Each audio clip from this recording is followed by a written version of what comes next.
High key components, Formula First, race 3 over 8 laps. Billy Fraser, Chris Simon on the front row of the grid, followed by Liam Foster going for 3 in a row.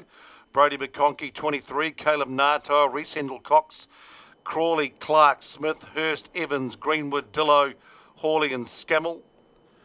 That goes back down to the rest of the field with Redshaw, Logan and Tierney as well. So 18 cars and a real good battle in the front of the championship at the moment, still being led by the young racer out of Martin, Caleb Nato. What's his lead at the moment? After that last race, Caleb's got a 54-point lead over Liam Foster, who's now leapfrogged Callum Crawley into second place. So a lot to race for number 48, starting from P3. Liam Foster as they get away cleanly. Simon nails the start. Billy Fraser bogs it down. And Brody McConkey trying to go around the outside. Liam Foster having a look down the inside. Gets it done. McConkey's well, he's been forced out wide, isn't he? But I think Liam Foster, gee, what a good start. Yeah, it's a fantastic start there from Liam, moved his way up into second. That was Billy's first ever front row start and his first pole, so there's a lot of pressure starting from that front row, especially when you've got the championship contenders behind you. And you can sense that young Liam Foster, he's had a couple of wins and really got that car dialed up this weekend. He sensed that and went straight down the inside, took the shortcut into turn 1, now straight up into second spot. But Chris Simon, great start out in front as they sweep into the hairpin at 7. Billy's still managing to hold third here, which is really good. It shows he's got found some of that pace in the car, and he's driving well. He's staying right on the back of the very, very fast this weekend. A few teams been tweaking the motors in between time, the likes of Callum Crawley, who's currently second in the championship. Yeah, I saw some really good there. Just giving a little bit of tune up in the last race of the weekend. Damage in that last race, so they've repaired that. He's out now, sitting at about 4th. So Callum Crawley trying to make up for a bit of lost time where just couldn't quite get that speed in the last race. After he's now taking into the lead.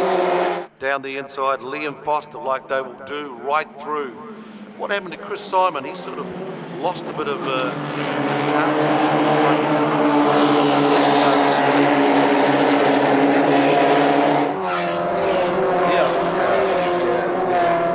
battle going on here.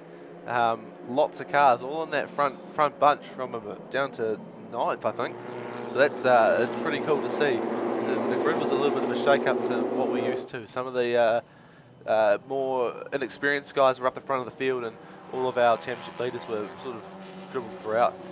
So now it's the likes of Caleb Nato back in 6th. Conrad Clark had a few issues over the weekend, but seems to be okay now. They've got that nose cone all settled back in the front of the car. He's back in P7. Callum Crawley in 8th. So there's some of your championship contenders at the moment. But at the moment, it's Liam Foster having a great weekend. 153.4. He's about a couple of tenths of a second quickest at the moment, although Hendel-Cox is doing a 154. Nato 154.1. 153.8. Conrad Clark. He's pretty good up there as well. Liam Foster 153 at the moment. And then A.B. Smith 153.6. Speed around in that mid-pack, isn't there? Yeah, definitely. I thought the time would drop off this afternoon, but they're not. Go down 3 wide, down to turn 11. Caleb Nato's going to gain 3 or 4 positions there in one move. Great job there from Caleb. Once again, Chris Simon, as we said in that previous race, got off to a good start, was duelling with Liam Foster, but then just seemed to be going backwards before he took advantage of a late slipstream to come back in 3rd. But once again, here he is, he seems to be going backwards, getting sucked into the pack. Yeah, well, I mean, it looks bad, but they're all so close that drafting just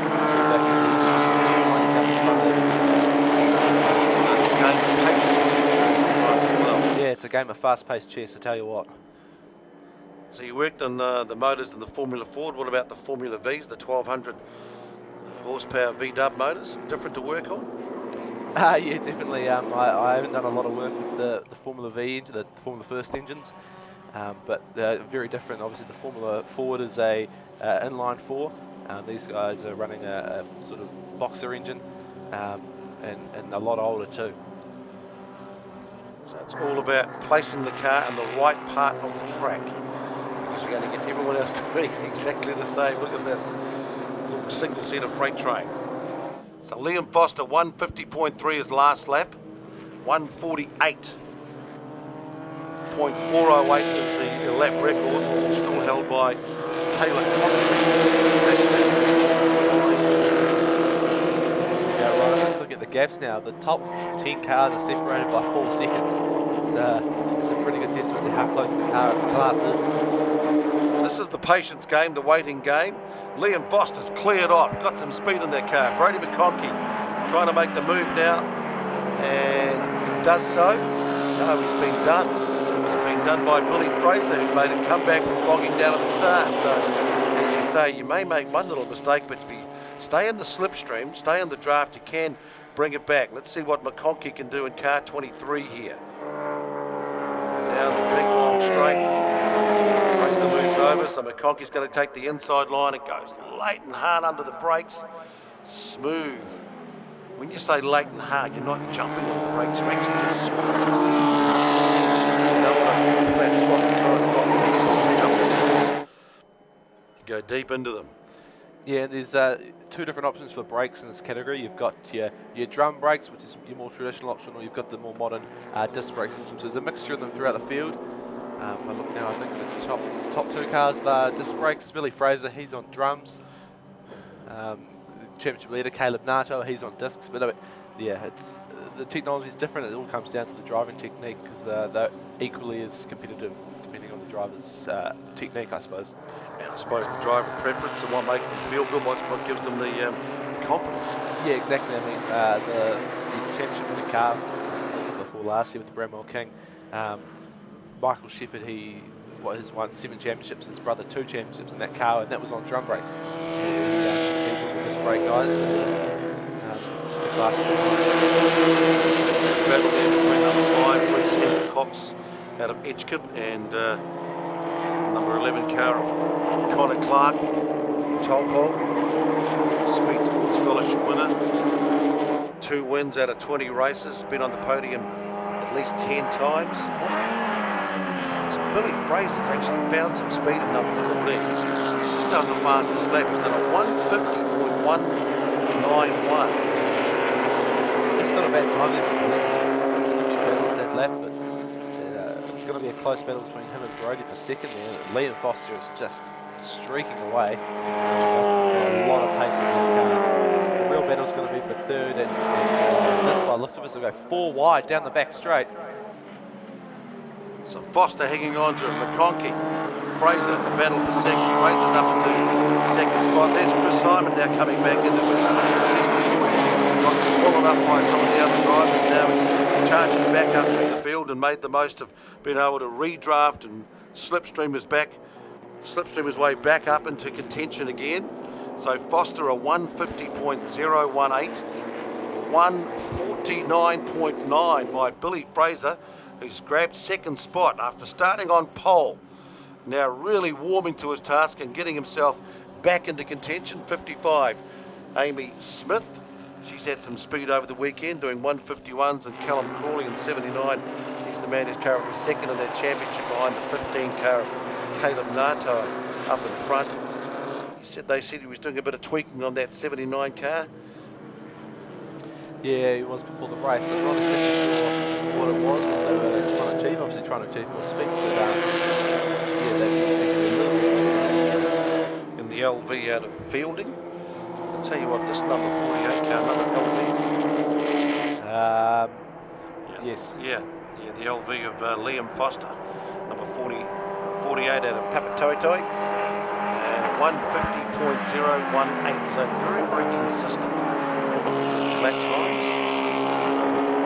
Really having a fantastic. His father Ian's a former champion of the class, so he's got some pedigree. He's got some great people helping him too. This battle for second, though, is really intriguing. Billy Fraser and Brodie McConkey. Billy's, this is his first time running this far up the front of the field. Obviously, as I mentioned, the early races, he had a few so it's great to see him up the front there. And that car's a very successful car, so it's good to see it up the front. 150.4, 150.3 for Fraser, 150.4 for McConkey, 150.8 for Clark, 150.8 for Hendel Cox, 150.1 for Simon, Nata 150 flat, Smith 150.1, 150.5, and that's your top 9. How close is that? Yeah, I mean, we've got 9 seconds between the top 11 cars. That was the winning margin in the Formula 4 race, I think. Yeah, 0.9 of a second, really, when you think about it. 1 second between them. Yeah, exactly. And so, once again, everything keeps changing in this fantastic, fascinating formula at the moment, because you just need to be in contention, get in that slipstream, stay in the draft, get yourself in contention and try and make a pass. And be patient game too, be patient. It's all about positioning, learning that racecraft as they stream around in turn 9. Nice skills, good flowing lines there too, no one going wide and putting themselves in a precarious situation as they sweep into 10, arc around into 11. Who's going to take the high line? Who's going to try and duck down the inside? Late on the brakes, Amy Smith says, I'm going to try and make up a spot here by just going in. He just tightens it up. Now they drift out wide, get that exit speed, and you'll see them come across, cover the inside line, breaking down into the chase. Now it's all about who's going to pull out from the slipstream, do the draft, just go high and hard, late on the brakes, and see if they can make the pass. Hendel Cox and Conrad Clark too wide coming into the chase, and he gets it done from Edgecombe. Wood prevail, plenty game and plenty in, and let it go. Gets the pass. Foster still out in front. Closing in on them though, down to 1 second. Billy Fraser, 149.9, his fastest lap. And they're all having a crack. Natoa down the inside. Crawley up the inside of Amy Smith. Quite crucially in the championship battle here, most of Caleb Natoa's main rivals are all in front of him, so he'll be wanting to make some ground pretty quickly. It's down in 7th, which is he won't be happy with that, I can assure you. So we've got just a couple of laps to go, and we'll keep an eye on the top 3 because they're closing in on Liam Foster. He had a good handy lead, looked like he's starting to race away with it, but not anymore. And then there's a real good battle between Hendel Cox, Conrad Clark, Chris Simon for 4th place at the moment. So great battles all around the field. Just a couple of laps to go on the high-Q component Formula First Championship, race 17 of the weekend here at the Speedworks Event Sports Championship. It's been a great weekend so far. Just looking at the times now, the time's starting to drop off as the UV hits the track. Not quite as responsive, the pressures are going up. Simon down the inside of Reese Hendel Cox. So trying to take that inside line and force his way through. Conrad Clark. Hendel Cox just got done a bit, being left out wide a bit. Liam Foster coming under pressure from a fast finishing Billy Fraser. Now they are 2 down. Hendel Cox out of the slipstream, out of the draft. Liam Foster, this is going to be the last lap. So he's going to have Billy Fraser right on. Oh, but Conky's missed the braking, going straight ahead. He won't have to readdress anything because he's given up no spots. So he still stays in the third. Liam Foster now is going to be hunted all the way by Billy Fraser. So it's the 2 Fs in the Formula 1600s, normally the Formula Fords. Now it's Foster and Fraser. All the Fs out there going fast. So who's going to handle the pressure? Well, it's very much the experience of Liam Foster versus what seems to be incredible pace and the relative inexperience for Billy Fraser here. Brodie McConkey is very much an old head on new shoulders. He's been racing the class a long time. His father too, very successful in the class.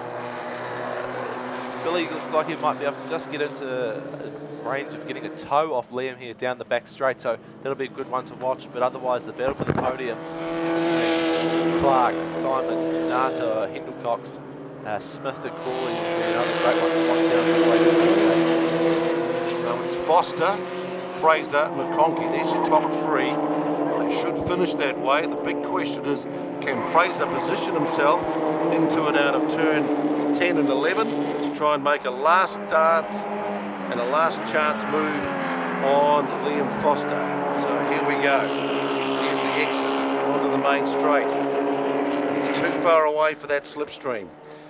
Yeah, he ran it in a wee bit too hot into there, just trying to make a bit of ground. And Liam's going to make, if you want a slipstream, you're making it to follow me all the way around the track. So it's going to be a good chance here for Liam Foster to go 3 from 3. yeah, that's an impressive race this weekend. And now he's clean swept the whole event. But I tell you what, Billy Fraser's really let it loose on the brakes, coming sweeping in. But Liam Foster from Papaturi, he's going to do the business and get the win and make it 3 out of 3. Billy Fraser a fast finishing second. Brady McConkey coming home to wrap up the top 3 in a 149.9. About pretty close to that lap record of a 148.4, so some good speed in the track as we head towards the Castrol Toyota Racing Series final showdown of the weekend for the Denny Holm Memorial Trophy, and that will be over 20 laps. So the question is, has enough rubber been laid down on the track to make that race an absolute flyer from after what we've seen in the Formula Firsts? Yeah, I mean, that was a